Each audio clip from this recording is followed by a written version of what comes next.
Почитувани граѓани, владата, предводена од Социјалдемократскиот сојуз на Македонија и премиерот Зоран Заев, е максимално посветена на санирање на економските, но и на здравствените последици предизвикани од коронавирусот.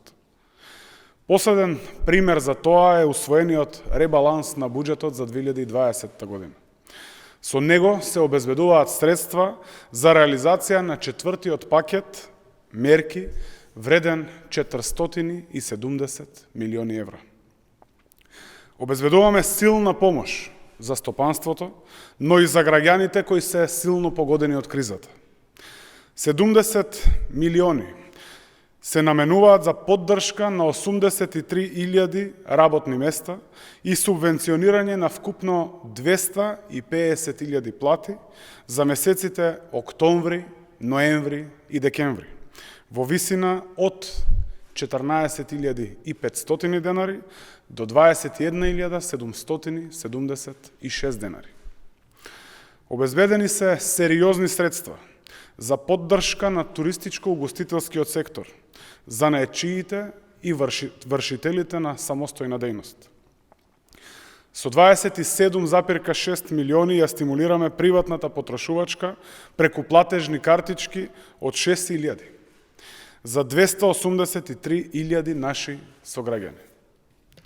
Дополнителни 243 милиони денари се наменети за справување со здравствените последици од коронавирусот.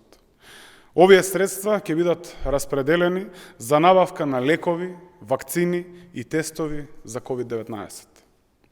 Во овие 243 милиони денари вклучени се и средства во висина од 54 милиони денари за награда на сите здравствени работници кои се вклучени активно во третманот на пациентите заболени од коронавирусот во сите ковид центри во државата. Истовремено, со ребалансот се обезбедуваат и средства за финансирање на 19 капитални проекти на локално ниво во околу 10 општини во државата. Почитувани граѓани, и во време на сериозна здравствена, но и економска криза, предизвикана од пандемијата со COVID-19 вирусот, парламентарното мнозинство и владата предводена од Социјалдемократскиот сојуз на Македонија континуирано работат на зајакнување на здравствениот систем и обезбедување на силна поддршка за секој граѓанин и секоја компанија која е погодена од COVID-19. Благодарам.